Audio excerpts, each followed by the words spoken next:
नमस्कार दोस्तों। एफआई के weekly program talk with an expert के आज के इस एपिसोड में आप सबका स्वागत है। दोस्तों, आज हमारे साथ इंडस्ट्री एक्सपर्ट के रूप में जुड़े हैं डॉक्टर संजय नेगी जी। सबसे पहले डॉक्टर संजय नेगी जी, आपका बहुत बहुत स्वागत है। और दोस्तों, हर हफ्ते हम किसी ना किसी ऐसे टॉपिक को हम लेने की कोशिश करते हैं जिससे या तो वो आपका पेन एरिया हो, उसके सॉल्यूशन की बात करते हैं, या फिर कोई इनोवेशन की बात करते हैं आपकी इंडस्ट्री से लेकर। तो आज संजय नेगी जी हमारे साथ जुड़े हैं। इंट्रोडक्शन तो अभी डॉक्टर द्रव्या देंगी ही, लेकिन उससे पहले मैं दो शब्द आपसे शेयर करना चाहूंगा कि हर बिजनेस का एक बेस होता है, उसका कस्टमर। अगर उसका कस्टमर ही सेटिस्फाइड नहीं है तो वो बिजनेस नहीं चल सकता। और लेकिन हर बिजनेस की अलग रिक्वायरमेंट्स होती हैं, अलग स्पेसिफिकेशंस होती हैं, कस्टमर का सेटिस्फेक्शन लेवल के भी डिफरेंट एस्पेक्ट्स होते हैं। ये भी एक आज की डेट में एक स्पेशलाइज्ड फील्ड है। आज के इस दौर में कस्टमर सेटिस्फेक्शन भी एक बहुत इंपॉर्टेंट पॉइंट है, और इसकी भी एक स्पेशलाइजेशन है जो हमारे डॉक्टर संजय नेगी जी आज हमारे साथ जुड़े हैं, जो स्पेशलाइज्ड हैं। आज हम कस्टमर सेटिस्फेक्शन के ऊपर ही बात करने वाले हैं, जो आप सब एमएसएमईज को हेल्प करने वाली है। और बहुत सारे नए पॉइंट्स आपको मिलेंगे जिससे कि आपके बिजनेस में ग्रोथ अच्छी हो कस्टमर सेटिस्फेक्शन को लेकर। तो प्रोग्राम की शुरुआत करने से पहले मैं डॉक्टर द्रव्या से निवेदन करूंगा कि वो इंट्रोडक्शन के साथ प्रोग्राम की शुरुआत करें। Thank you, Mr. Arora. Before we start our discussion for today, I would like to introduce Federation of Indian Industry and our expert for today. Federation of Indian Industry is a not-for-profit organization. It is an advisory interface between the government and industries. FI offers a platform for networking, relationship building within and across the industrial sectors, policymakers, and the international business fraternity. Our Director General, Sri Deepak Jain, is an industrialist, economic policies advisor, philanthropist, and a writer. Our guest speaker for today, Mr. Sanjay Nagi, is a mechanical engineer from IIT Roorkee. In 2025, he was awarded an honorary PhD by the Maryland State University, US, with gold medal. He is a business consultant by profession, and his company, Market Insights Consultants, is a leading decision support consultancy and has assisted more than 70 global firms to get into India. His company has also worked with the aviation industry in India and dominates aviation research. He is also a global trainer who has conducted programs in South Africa, Europe, Vietnam, and has trained over 200 master trainers and consultants in India for the Ministry of MSME ZED scheme. Over to Mr. Arora. Thank you doctor Dravya. मेरी introduction में मैं बस ये कहूंगा, मैं doctor Sanjay Nagi हूँ और industry का फ्रेंड हूँ। कंसल्टेंट भी नहीं हूँ, इंडस्ट्री का फ्रेंड हूँ। तो ये सबसे बड़ी इंट्रोडक्शन है। अगर आपके एफआईआई के जितने भी लोग इस प्रोग्राम को देखें, वो मेरे को अपना फ्रेंड माने तो वो सबसे बड़ी, स्पेशली जो यंग लोग हैं वो मेरे को फ्रेंड माने तो सबसे बड़ी कामयाबी हो जाएगी मेरी। सर, ये आपने बहुत गहरी बात की। एक दोस्त होता है, वो आपके इफ्स एंड बट्स सब कुछ जानता है, पॉजिटिव नेगेटिव जानता है, और आपके नेगेटिविटीज को साइड पे रखते हुए पॉजिटिविटी के साथ आपको पुश करता है। तो ये आपने बहुत ही अच्छी और गहरी बात की कि you are a industry friend, कि इंडस्ट्री में जितने पेन एरियाज हैं उनको सामने रखते हुए, और लेकिन उनको हाईलाइट ना करते हुए आप जो एक मोटिवेशन का काम करेंगे, गाइडेंस का काम करेंगे as a mentor, as a solution provider, मैं समझता हूँ कि वो एक purely 100% success win win situation में होगी। तो सर, आज का इस प्रोग्राम की शुरुआत करते हुए हम अपने ऑडियंस से जो कुछ क्वेश्चंस आए हैं वो उसकी शुरुआत करना चाहते हैं। तो सर, जो पहला जो शुरुआत है क्वेश्चन की, मतलब सर, कस्टमर सेटिस्फेक्शन एक ऐसा वर्ड है, मतलब जिस बिजनेसमैन से पूछो कहेगा हमें कस्टमर सेटिस्फेक्शन चाहिए, हम कस्टमर सेटिस्फेक्शन के लिए डेडिकेटेड हैं। सभी कस्टमर सेटिस्फेक्शन के लिए डेडिकेटेड हैं, लेकिन सबकी डेफिनेशंस अलग हैं। कस्टमर कितना सेटिस्फाइड है, कितना नहीं है, ऐसे बहुत सारे पॉइंट्स हैं जिसमें इसमें कोई पैरामीटर ही नहीं है उसको जज करने का। तो ऐसे में आप कस्टमर सेटिस्फेक्शन को कैसे डिफाइन करेंगे कि जो कि हर बिजनेसमैन के लिए हेल्पफुल हो इस पॉइंट पे? प्लीज आप शेयर कीजिए। संजीव जी, आपने बिल्कुल सही, अच्छा सवाल है जिसने भी ये पूछा है। Good question, because why it's a buzzword, क्योंकि कस्टमर ही बिजनेस का आधार है, और customer satisfaction is the biggest enabler for the business. जी। इसका इसका कंसेप्ट ये है कि कोई भी कस्टमर कोई वन टाइम परचेज नहीं करता है। आप सिंपल प्रोडक्ट ले लीजिए, बी टू सी में मान लो मैं एक शर्ट खरीदता हूँ, तो मैं साल में 6 शर्ट खरीदता हूँ, हर 2 महीने में एक शर्ट खरीदता हूँ। ठीक है। तो मैं अगले 40 साल तक वो शर्ट खरीदूंगा मैं। तो 6 इंटू 40, 240 शर्ट्स का मेरा पोटेंशियल हो गया, लाइफ टाइम वैल्यू, इसको एलटीवी बोलते हैं, life time value of one customer. अब ये 240, लुई फिलिप को अलग जाए, जोडिया को अलग जाए, पीटर इंग्लैंड को अलग जाए, तो वो, इसको कहते हैं वैल्यू माइग्रेशन। पर मेरा जो है 240 के 240 जोडियाक को जाता है, क्योंकि I am satisfied with Zodiac. तो Zodiac has 100% of my business. उसका, Zodiac doesn't have to advertise for me. मैं ढूंढता हूँ कब उसका स्टोर है, मैं जाता हूँ वहां पे। तो customer satisfaction is a very powerful driver of any business entity, and it increases the value which any organization is creating for its customer. अगर हम समझ लें कि कस्टमर सेटिस्फैक्शन क्या है। पर हमारी प्रॉब्लम ये होती है बिजनेस में, हम लोग कस्टमर डिमांड्स के यूज टू होते हैं।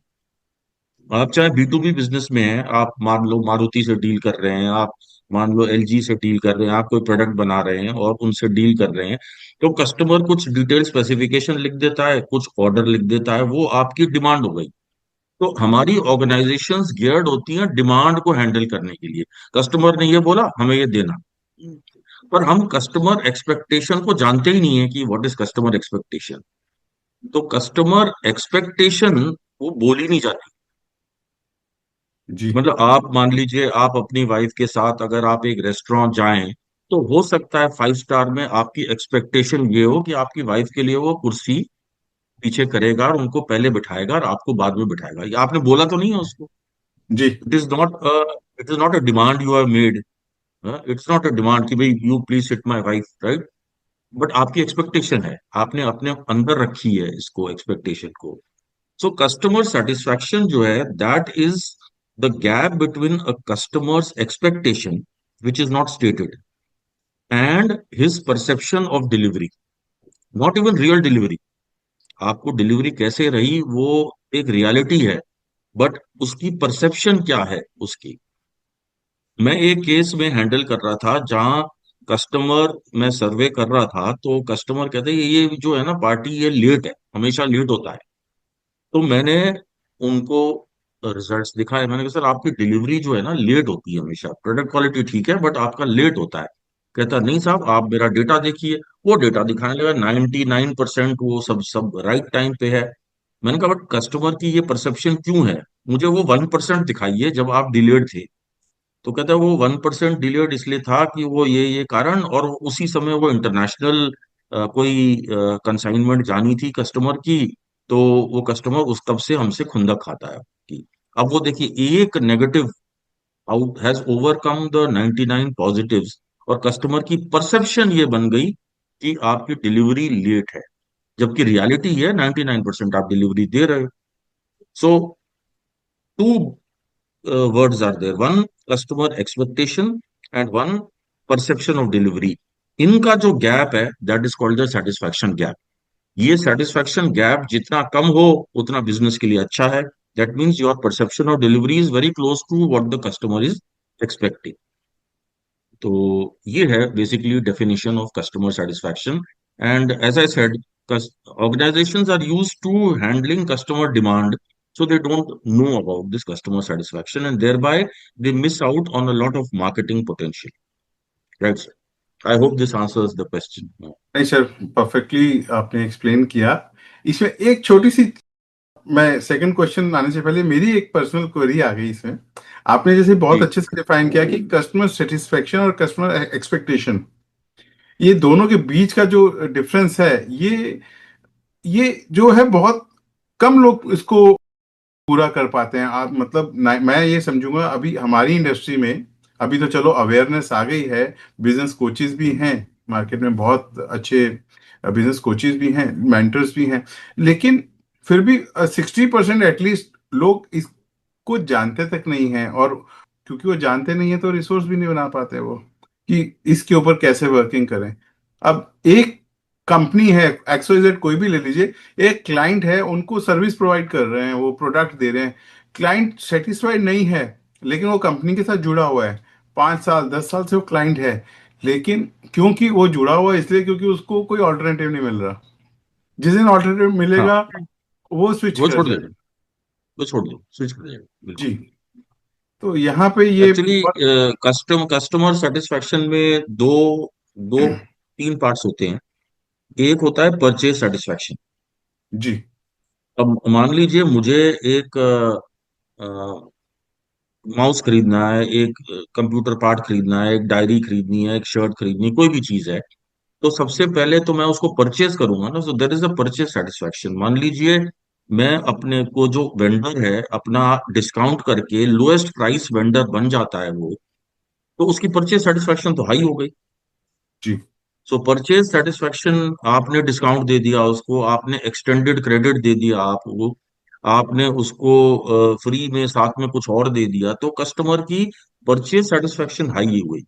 अब वो प्रोडक्ट उसके पास आ गया, अब उसकी यूज सेटिस्फेक्शन शुरू होती है।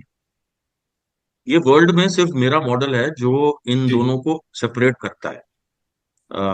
जब आप, let's take example of a car, क्योंकि आपके सब जितने भी मेंबर्स हैं सब लोग कार्स खरीदते हैं, तो सबसे पहले वो परचेज जब वो करते हैं तो क्या देखते हैं? सेट ऑफ फैक्टर्स अगर आप देखें, so they see the brand value, they see the price, they see the design, they see the looks, they see the mileage, they see the credit, loan मिल रहा है कि नहीं मिल रहा है, and they see the brand value, and then they decide चलो इन दोनों तीनों गाड़ियों में हम ये पकड़ लेते हैं। सो परचेज सेटिस्फेक्शन उससे हाईएस्ट हो गई, उन्होंने खरीद लिया।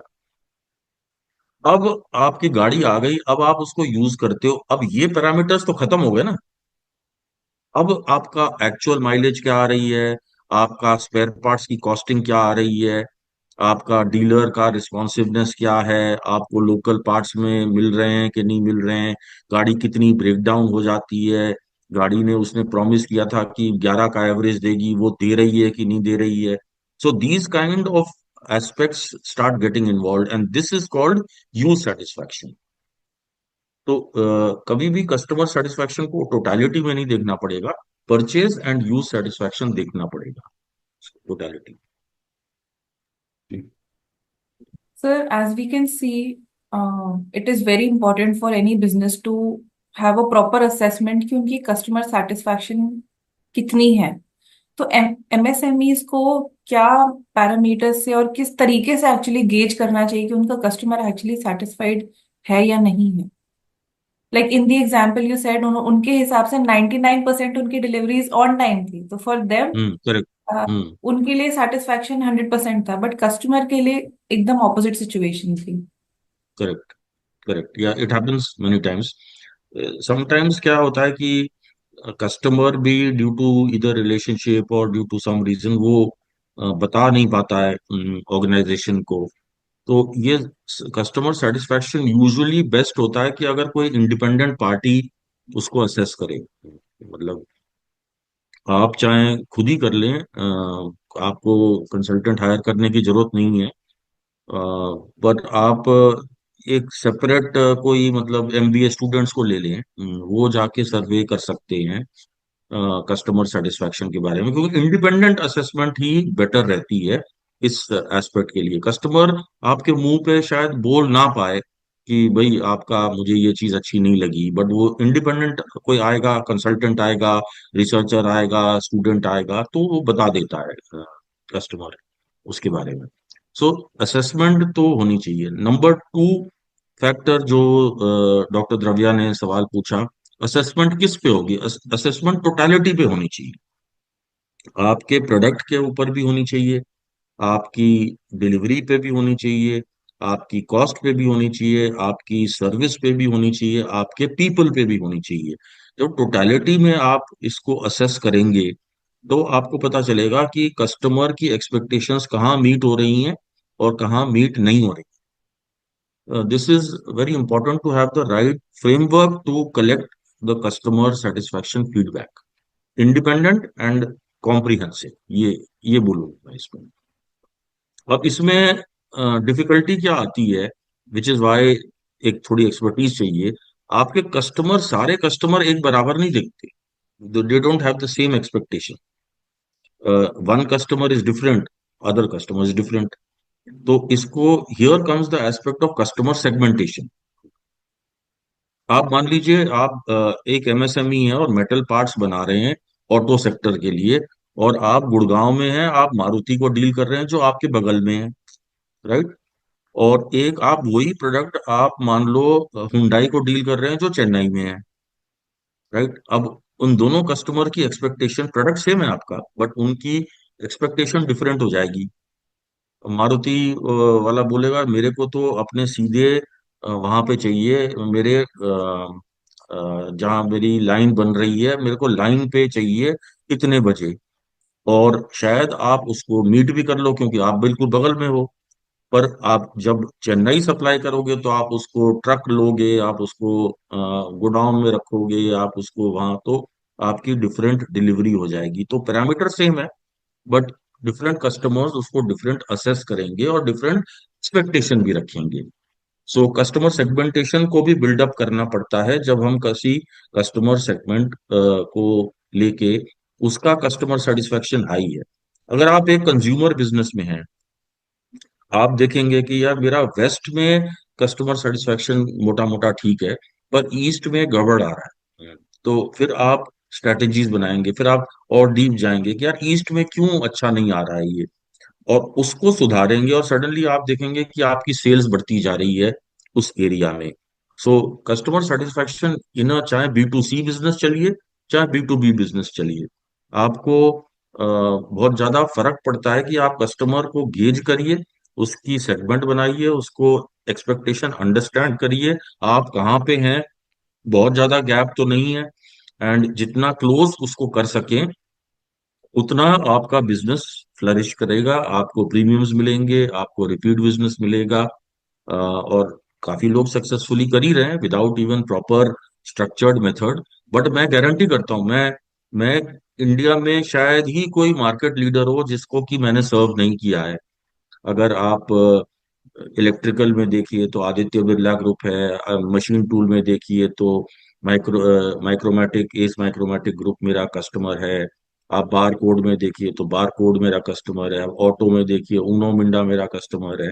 तो ऐसा कोई मार्केट लीडर नहीं है किसी सेगमेंट में जिसने मुझे एंगेज नहीं किया हो। ऐसा भी कर सकते हैं, कोई ऐसा नहीं है कि नहीं कर सकते, पर वो एक structured assessment, independent assessment, comprehensive assessment करनी पड़ेगी, तब जाके हमें स्ट्रेटेजीज मिलती हैं फॉर आवर बिजनेस ग्रोथ। जी सर। अब related to customer satisfaction is customer complaint. तो कई बार मैं जाता हूँ कहीं डिस्कशन करता हूँ तो लोग कहते हैं नहीं साहब हमारी तो कोई कस्टमर कंप्लेंट ज्यादा नहीं है। तो इसका मतलब लोग अज्यूम करते हैं कस्टमर कंप्लेंट कम है तो कस्टमर सेटिस्फेक्शन हाई होगी। ये ऐसा जरूरी नहीं है। सबसे पहले रिसर्च ने ये बताया है कि अगर 10 लोगों को प्रॉब्लम होगी तो सिर्फ एक बंदा कंप्लेंट कर, और 10 बात ही नहीं करते आपसे, 9 लोग बात ही नहीं कर रहे हैं आपसे, एक बंदा कम से गुस्सा हो रहा है या आपसे ईमेल भेज रहा है या टॉक कर रहा है या वट एवर। सो जो कस्टमर कंप्लेंट है वो एक डायरेक्ट रिलेशन नहीं है कस्टमर सेटिस्फैक्शन का। अब कस्टमर कंप्लेंट नहीं हुई तो इसका मतलब ये नहीं कि कस्टमर कंप्लेंट नहीं थी, वो थी, कस्टमर ने बॉदर नहीं किया, अरे यार के छोड़ो इनको, no not worth talking to them. वो निकल गया, उसने साइड में अपना बिजनेस कर लिया, किसी और के साथ कर लिया।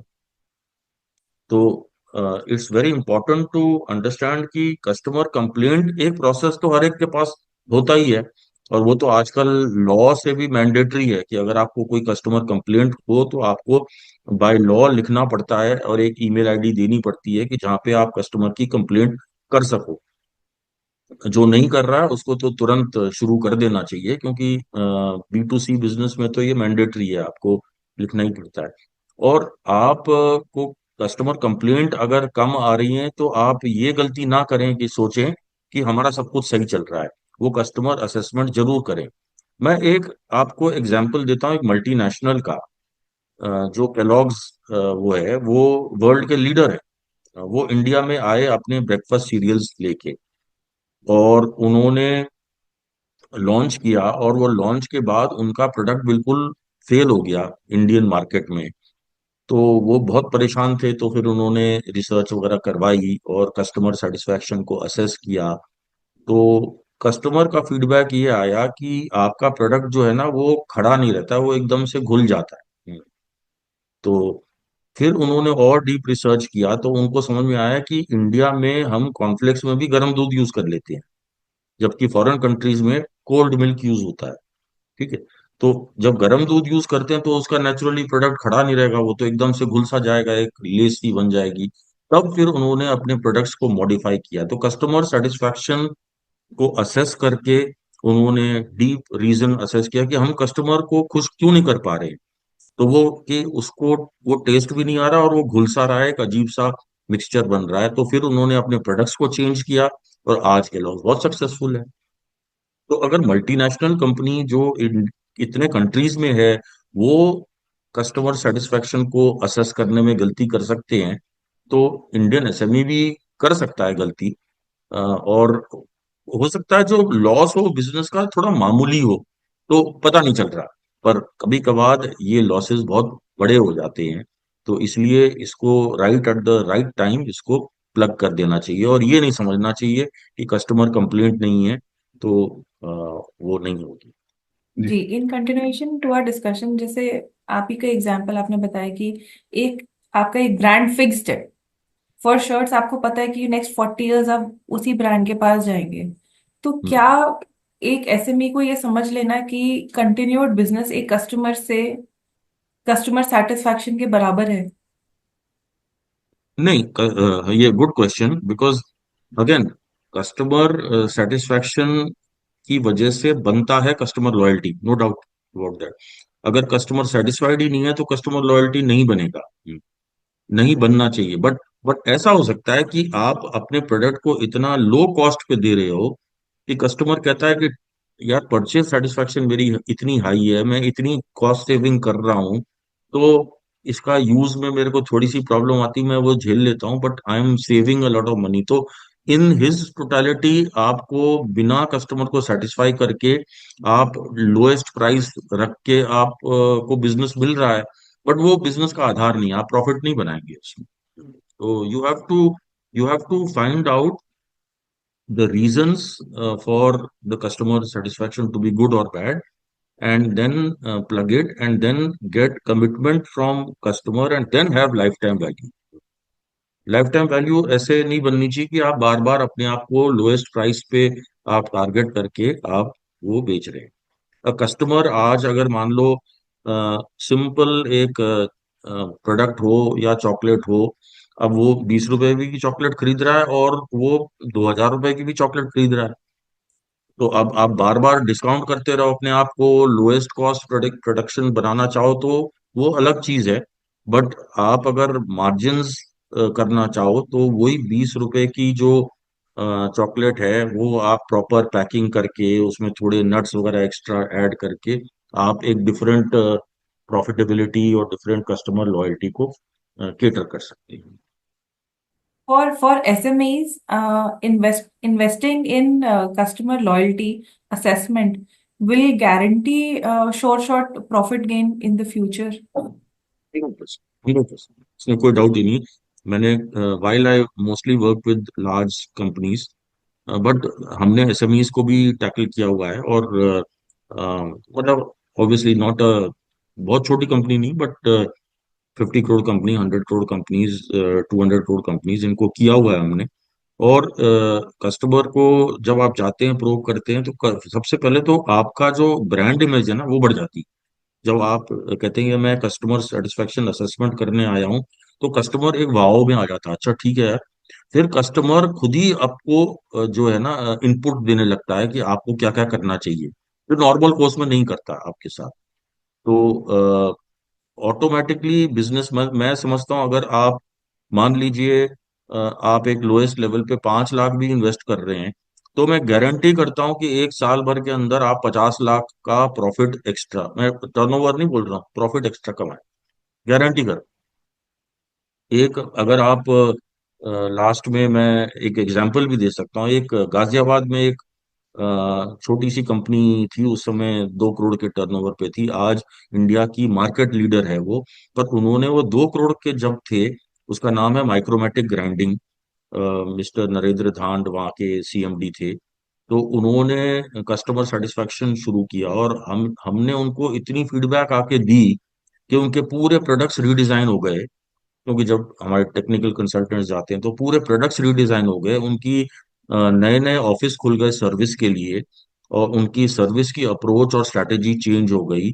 और आज माइक्रोमैटिक ग्राइंडिंग इंडिया में जो है ये बिगेस्ट कंपनी है सिलिंड्रिकल ग्राइंडर्स में। तो ये चीजें एक सोच, एक मालिक की सोच से होती हैं कि भाई हमें ये चीज जब छोटे ही हैं तब भी हम ये करना चाहते हैं उसको, तो वो बढ़िया रहता है उसके केस। जी। तो वैसे तो कस्टमर सेटिस्फैक्शन एक बहुत डीप टॉपिक है, इस पे तो हम सालों साल, महीनों महीनों, घंटे घंटे डिस्कशन कर सकते हैं। पर मैंने ब्रीफली इंट्रोड्यूस किया है आपके एफआईआई के सब मेंबर्स के लिए कि आप ये मत समझिए कि कंप्लेंट नहीं है तो सेटिस्फैक्शन है। Satisfaction is not meeting demand, satisfaction is understanding expectations and making your system gear up to the customer expectation, क्योंकि उसमें फिर कस्टमर की खुशी होगी। So you have to find those examples कि कस्टमर क्या एक्सपेक्ट कर रहा है। मैं लास्ट में आपको बताऊं कि एक बार मैं जब हम ट्रैवल करते तो ऑब्वियसली कस्टमर हमें कहीं ना कहीं ठहराता है, तो मेरे को ताज चेन्नई में ठहराया। तो क्योंकि मैं I was book by a very leading multinational, तो उन्होंने एक वाइन की बोतल मेरे को रूम में रख दी उन्होंने। तो मैं रूम देखा, मेरे लिए तो बहुत खुशी की मौका हो गया कि भाई एक वाइन मिल गई। ठीक है। विश्वास नहीं मानेंगे द्रव्या जी और संजीव जी कि 3-4 साल बाद मैं फिर से ताज चेन्नई में ही गया, और सबसे पहले मैंने वो कमरा खोला और मैंने उम्मीद करी, एक्सपेक्टेशन, उम्मीद करी कि मेरे को वो वाइन बॉटल मिलेगी, और वो नहीं थी। तो मेरे को डिसअपॉइंटमेंट हो गया। तो ये customer expectation, customer disappointment, customer complaint, ये सब बहुत लिंक्ड होता है चीजें। और it's a very fascinating line of business, and every SME should try to find a structured, independent way. What is my customer satisfaction? Investment is not more than 10 lakhs, sometimes even as low as 5 lakhs we can go. But the gain is at least 10 times in 1 year guaranteed. इसमें कोई दिक्कत ही नहीं, 100% आपको leave market leadership over 20 years जो mister धान ने की। तो वो ये चीजें हमें जल्दी अपने बिजनेस में इनकॉर्पोरेट कर लेनी चाहिए। जी सर, मैं आपसे एक निवेदन करूंगा कि कुछ और एग्जांपल्स आप डिफरेंट कैटेगरी में कुछ अगर शेयर कर सकते हैं, कीजिए आपके एक्सपीरियंस हमारे ऑडियंस के साथ। ये सबसे डिफिकल्ट इंडस्ट्री जो है, उसका एग्जाम्पल देना कितना रेलेवेंट होगा, बट सबसे डिफिकल्ट इंडस्ट्री है जो जितनी इंटेंजिबल इंडस्ट्री हो जाए ना, मतलब जैसे कि आप अगर टेंजिबल प्रोडक्ट से डील कर रहे हैं, बी टू बी में सब टेंजिबल प्रोडक्ट्स होते हैं। तो जी। हर चीज करीब करीब स्पेसिफाइड होती है, बस उसमें थोड़ा बहुत आपको एक्सपेक्टेशंस समझनी होती हैं, आपका काम बन जाता है। बट जब बी टू सी बिजनेस में आप आते हैं, और फिर उसमें भी कुछ टेंजिबल प्रोडक्ट्स हैं, आप गाड़ी खरीदते हैं, आप शर्ट खरीदते हैं, तो आप एक कपड़ा देखते हैं, आप प्रोडक्ट क्वालिटी देखते हैं, आप ब्रांड वैल्यू देखते हैं, आपका एक ओवरऑल सेटिस्फेक्शन होता है या नहीं होता है। और उसमें हमने सेगमेंटेशन की बात ऑलरेडी करी। पर जैसे इंटेंजिबल बिजनेस हो जाते हैं, जैसे टीचिंग। टीचिंग एक इंटेंजिबल बिजनेस है। खाना, आप रेस्टोरेंट में जाके खाना खाते हैं, 5 स्टार में जाके या नॉर्मल किसी रेस्टोरेंट में जाके खाना खाते हैं, वो एक बहुत इंटेंजिबल बिजनेस है। अब खाना की क्वालिटी क्या थी, किसी के लिए वो खाना थोड़ा ज्यादा मिर्चीदार था, किसी के लिए वही खाना थोड़ा कम मिर्चीदार था, है ना, क्योंकि डिफरेंट कस्टमर की एक्सपेक्टेशन होती है कि भाई इसमें कितना मसाला होना चाहिए था। तो इसलिए one of the most difficult industries to cater to customer satisfaction is the restaurant business. तो उसमें आपको अगर कोई रेस्टोरेंट अगर कस्टमर सेटिस्फैक्शन को रियली असेस करे और प्रॉपर स्ट्रैटेजी बनाए उसके हिसाब से, तो बहुत काम हो सकते हैं। हमने हमने ताज ग्रुप के लिए काम किया हुआ है फॉर जी कस्टमर सेटिस्फैक्शन। तो उनको, अब आप देखिए, जो जो कस्टमर जाता है ताज, वो नेचुरली हैप्पी होता है, एक्सेप्ट ऑन द प्राइसेस की प्राइसेस थोड़ी ज्यादा है, बट वो कस्टमर सेगमेंट ही है, उसको प्राइस फर्क नहीं पड़ता उससे। तो हम्म अ, आप आप किसी आप किसी एक B2C कस्टमर को आप मान लीजिए, आप देखें कि फूड फूड बिजनेस जो है, अब आपने ये देखा होगा कि ये चिप्स का जो पैकेट है, ये धीरे धीरे कम होता जा रहा है, जी पर कोई भी प्राइस बढ़ा नहीं रहा, वो 10 रुपए का ही आता है। ये क्यों होता है? क्योंकि कस्टमर सेटिस्फेक्शन वाला इशू है इसमें। जहां आप इसको प्रॉपर पैक देंगे और उसको 11 रुपए कर देंगे, तो कस्टमर खरीदना नहीं चाहेगा उसको, तो परचेज सेटिस्फेक्शन डिस्टर्ब हो जाती है। वो 11 रुपए, भले ही यूपीआई है, आप वो मेंटली देना नहीं चाहते हो। तो ये कस्टमर के माइंड को समझना पड़ता है कि हम कैसे अपने को, अब वो कस्टमर को अगर 10 में ही चाहिए और हमारा वारा नहीं खा रहा, तो हम उसको नॉन स्टैंडर्ड पैक में थोड़ा सा कम कर लें, पर हम उसको 10 रुपए में ही दें जो उसको चाहिए। तो ये थोड़ा बहुत रिसर्च की भी बात है, थोड़ा बहुत कस्टमर सेटिस्फेक्शन की भी बात है कि इसको हम इंटीग्रेटेड मैनर में कर लें तो हमारी स्ट्रेटेजी राइट हो जाती है। आप इन्होंने भी, लेज ने कोशिश करी थी प्राइस को बढ़ाने की, सेल्स ड्रॉप बाय 50%, ओके फिर वापस आ गए। हाँ, 10 रुपए पे ही आ गए। हाँ। अब आपके बिजनेस में वो क्या है, 10 रुपया?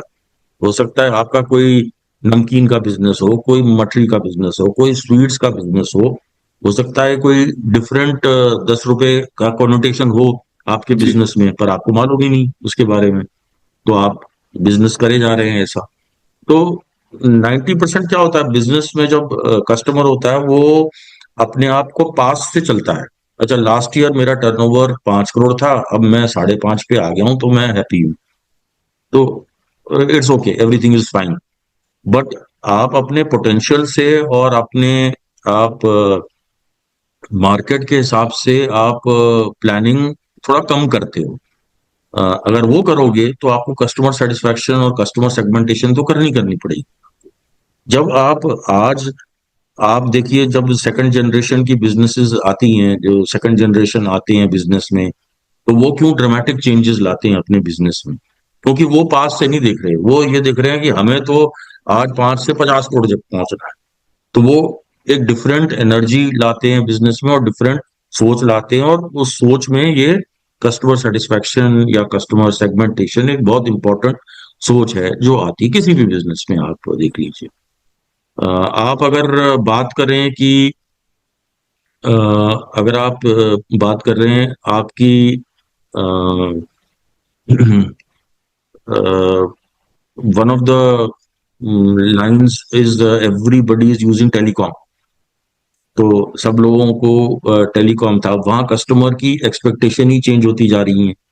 पहले तो फोन लग जाए वही बहुत बड़ी बात थी, आज आपको 5G चाहिए उसके साथ, और 5G से भी कोई बेटर मिल जाए आपको तो वो चाहिए, तो आपको कॉन्स्टेंटली डेटा वो चाहिए।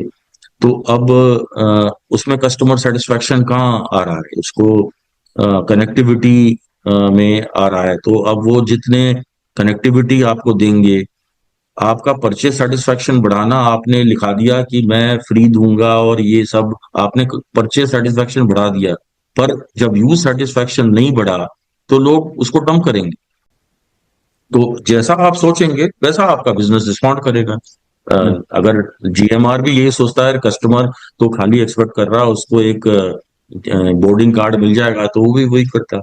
अब आज देखिए एयरपोर्ट्स में लोग 3-3 घंटे पहले पहुंचते हैं, 1 घंटे में आप अंदर हो गए, आपको 2 घंटे फ्री मिल रहे हैं, आप क्या करोगे? आप जाके बैठोगे, बियर पियोगे, खाना खाओगे, कुछ शॉपिंग करोगे, एंड आपका भी सेटिस्फेक्शन हो गया, कस्टमर भी विन कर गया और उनका रेवेन्यू बन गया, तो वो भी बेनिफिट कर गए। सो जी customer satisfaction is not at the losing edge. ऐसा नहीं कि आप कस्टमर सेटिस्फेक्शन के लिए आप वो करके आप जब वो असेस करोगे तो आप लूज करोगे। जब आप कस्टमर की एक्सपेक्टेशन को समझोगे, उसको केटर करोगे, तो आपका कहीं ना कहीं एक रेवेन्यू स्ट्रीम भी बनेगी। तो इसलिए मैं कह रहा हूं, जो अगर आज कोई 5 लाख भी इन्वेस्ट करता है तो 50 लाख का तो गारंटीड है, मतलब इसमें कोई इससे कम तो कोई मतलब ही नहीं कि उसको रिटर्न मिलेगी, guarantee. Thank you sir. Sir thank you, thank you आपने वेरी मच। जी आपने एक्सपीरियंसेस शेयर किए। और सर सवाल तो और भी बहुत हैं लेकिन आज हमें वक्त अलाउ नहीं कर रहा।